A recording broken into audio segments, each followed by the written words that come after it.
दोस्तों, लोकसभा में बजट पेश होते ही जबरदस्त तरह से अलग अलग तरह की प्रतिक्रियाएं बजट को लेकर आ रही है। खास तौर पर कुछ दल ये आरोप लगा रहे हैं कि ये बजट नहीं है, ये तो प्रधानमंत्री सरकार बचाओ योजना है। यहां तक लोगों ने कह दिया कि तो कुर्सी बचाओ बजट है। दरअसल इस पूरे के पूरे बजट में जो कुछ बातें उल्लेखनीय थी वो ये थी कि जिस तरह से सरकार ने दोस्तों दो राज्यों के लिए तिजोरी खोली है, आंध्र प्रदेश और बिहार। आप जानते हैं उसका रीजन है, दोनों ही राज्यों के मुखिया यानी कि नीतीश कुमार और चंद्रबाबू नायडू की बूते उनकी वजह से ही ये सरकार चल रही है। नहीं तो मोदी जी की सरकार तो आज गिर जाए अगर ये दो बैसाखियां अपना साथ हटा ले तो।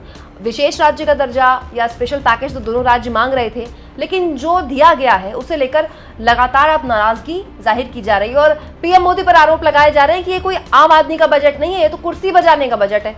दोस्तों, बिहार को 26,000 करोड़ की परियोजनाएं और आंध्र प्रदेश को 15,000 करोड़ की योजनाओं के तहत एक तरह से भेंट दी गई, आप कह सकते हैं, या फिर कह लीजिए कि बजट में मदद दी गई है। दोस्तों, इसे लेकर अलग अलग तरह की प्रतिक्रियाएं आई। जैसे शिवसेना की सांसद प्रियंका चतुर्वेदी ने कहा कि ये बजट कहलाया जाना चाहिए प्रधानमंत्री सरकार बचाओ योजना। महाराष्ट्र के लिए इस बजट में कुछ भी नहीं था।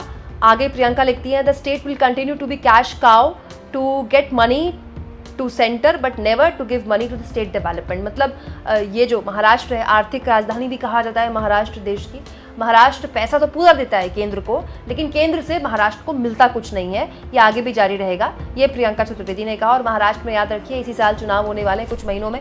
इसके अलावा तृणमूल कांग्रेस के सांसद कल्याण बैनर्जी, उन्होंने कहा कि ये कुर्सी बचाओ बजट है, ये इंडिया का बजट नहीं है। मोदी जी ने अपनी कुर्सी बचाने के लिए तिजोरी खोल दी। किसके लिए? चंद्रबाबू नायडू और नीतीश कुमार के लिए। इसके अलावा दोस्तों, वरिष्ठ पत्रकार और यूट्यूबर दीपक शर्मा ने भी बजट का विश्लेषण करते हुए कहा, आम आदमी के लिए कुछ भी नहीं, 5% बेरोजगार युवाओं के लिए 5,000 रुपए की internship, UP, MP, Rajasthan, Punjab, Maharashtra, Karnataka जैसे राज्यों के लिए झुंझुना भी नहीं, किसानों के लिए सपने और मजदूरों के लिए वायदे।